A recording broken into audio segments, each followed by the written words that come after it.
అగ్రహారం అనే ఒక చిన్న గ్రామమునకు చెందినవాడును. నా నామధేయము ధనంజయ శాస్త్రి. నా తండ్రి గారి నామధేయము కృష్ణయ్య శాస్త్రి. నా తండ్రి గారు శ్రీ తిరుమల తిరుపతి వెంకటేశ్వర దేవస్థానంలో అలివేలు మంగమ్మ అర్చకత్వం లింగార్పణ పీఠాధిపతిగా పనిచేస్తూ ఉండేవారు. మా యొక్క నామధేయము గోత్రం భరద్వజ.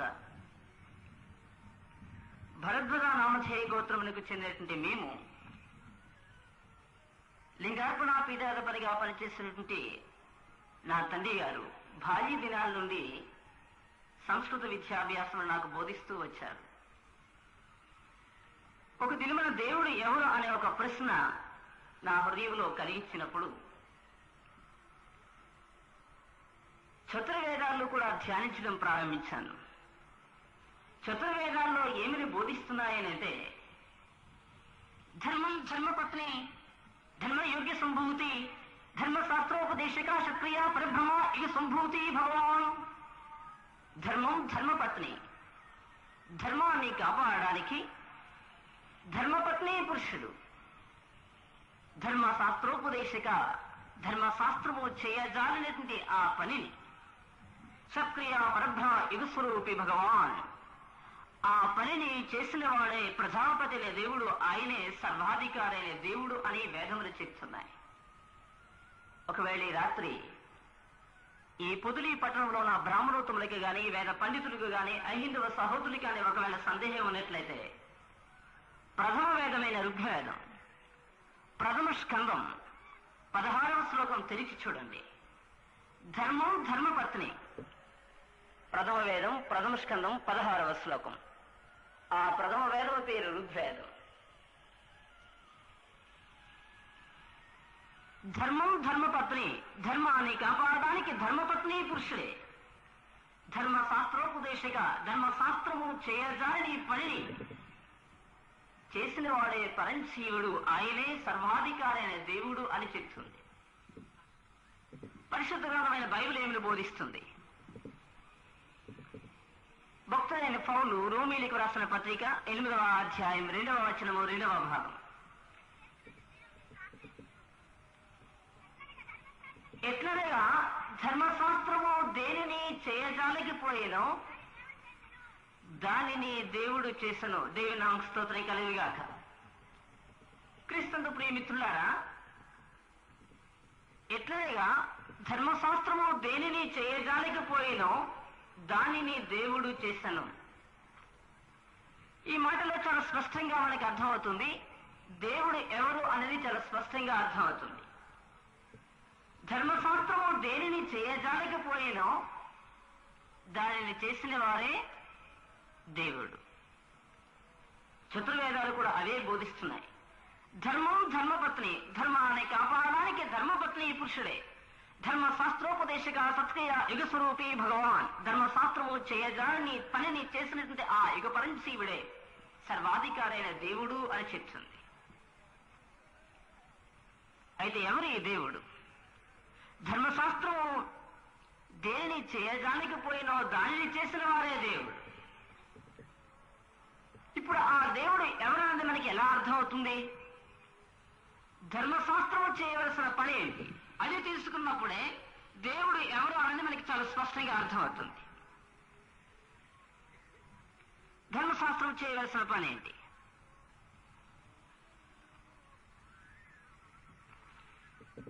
ద్వితీయ వేదమైనటువంటి అధర్వణ వేదం తృతీయ స్కంద భాగం అంటే 3వ స్కంద భాగం 184వ శ్లోకం చెప్తుంది. యజ్ఞం ప్రజాపతి ధర్మ ప్రోక్షత యక్షం రక్త ప్రోక్షత నశ్యాభి. యజ్ఞం ప్రజాపతి.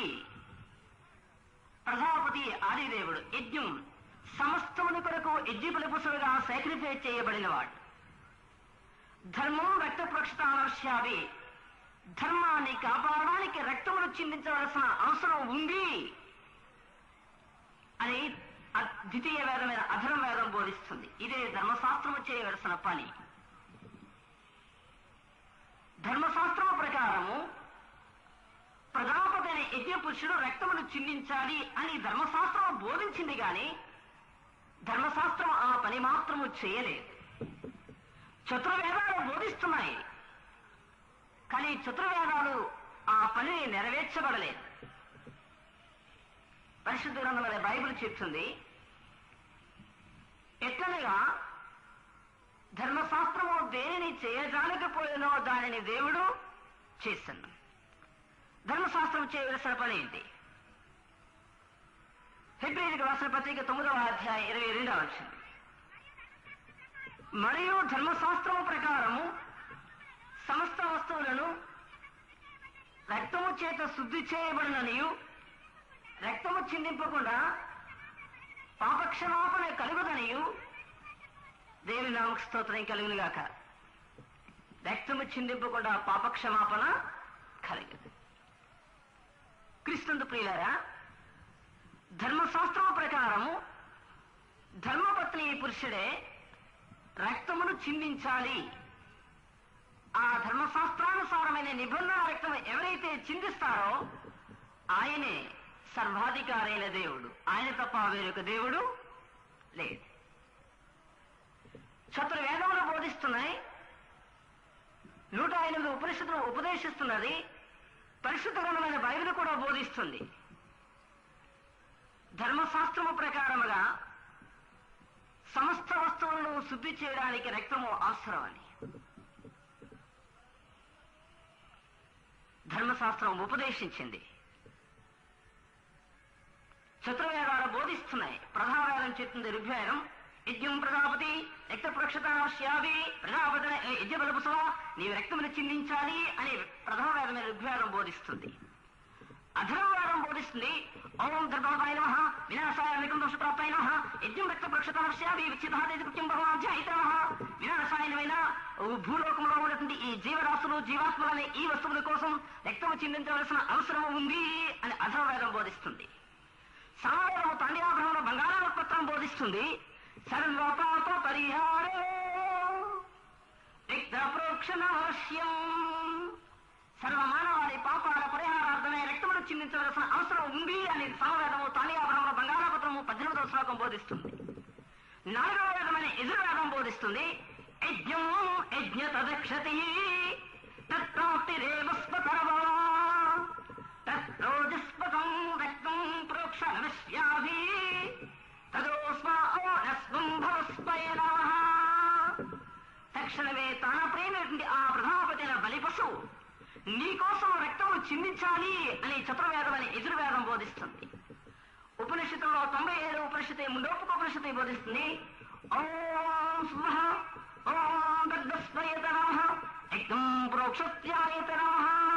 ఓంకార స్వరూపుడైన ఓ పరంశీవుడా, సర్వభూలోక జీవరాశుల జీవాత్మల పరిణామం కొరకు రక్తమును చిందించాలి అనే ముండోపకోపనిషత్తు బోధిస్తుంది. పరిశుద్ధ గ్రంథమైన బైబిల్ కూడా బోధిస్తుంది. మరియు ధర్మశాస్త్రము ప్రకారము సమస్త వస్తువులను శుద్ధి చేయడానికి రక్తము అవసరం. రక్తము చిందింపకుండా పాపక్షమాపణ లేదు. వేదములు బోధించాయి రక్తము చిందించాలి అని, ఉపనిషత్తులు బోధిస్తున్నాయి రక్తమును చిందించాలి అని, యజ్ఞాలలో ఉపదేశించారు రక్తమును చిందించాలి అని. తపస్సు చేస్తున్న ఋషులు తపస్సు చేశారు రక్తమును చిందించాలి అని, కానీ ఎవరు కూడా రక్తమును చిందించలేదు. ఆ రక్తమును ఎవరైతే చిందించారో ఆయనే సర్వాధికారైన దేవుడు. ఆయన తప్ప వేరొక దేవుడు లేదు. ఎవరి కోసం రక్తం చిందించాలి?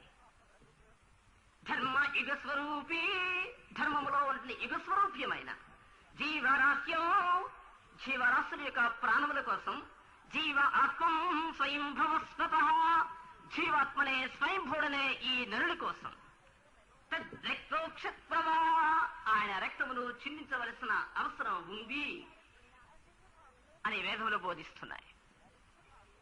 పరిశుద్ధ గ్రంథమైన బైబిల్ చెప్తుంది, సమస్త వస్తువుల కోసము రక్తము చిందించాలి. ఏ వస్తువుల కోసం రక్తం చిందించాలి? ఈ టేబుల్ ఒక వస్తువా?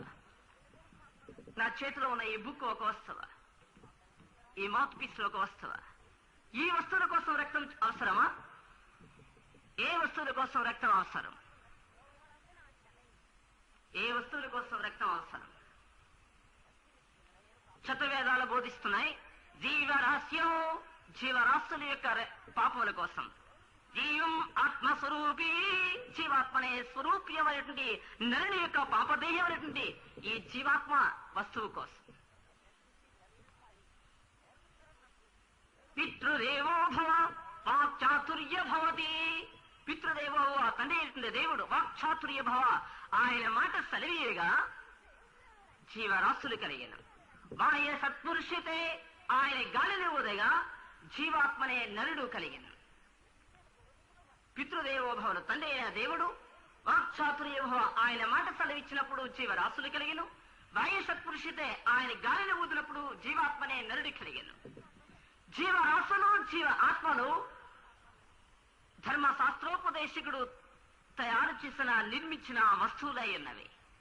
ఈ వస్తువును శుద్ధి చేయడానికి రక్తము అవసరం. మరియు ధర్మశాస్త్రము ప్రకారము సమస్త వస్తువులు శుద్ధి చేయడానికి రక్తము అవసరం. పరిశుద్ధమైన బైబిల్ చెప్తుంది, సమస్త వస్తువులు. ఏ వస్తువులు? దేవుడు తయారు చేసిన వస్తువులు. మానవుడు తయారు చేసిన వస్తువుల కోసం రక్తం అవసరం లేదు. ఈ వస్తువులు మానవుడు తయారు చేశారు. ఈ వస్తువులు ఎవరు తయారు చేశారండి? మానవులు తయారు చేశారు. మానవుడు తయారు చేసిన వస్తువుల కోసం కాక దేవుడు తయారు చేసిన వస్తువుల కోసము రక్తం అవసరం.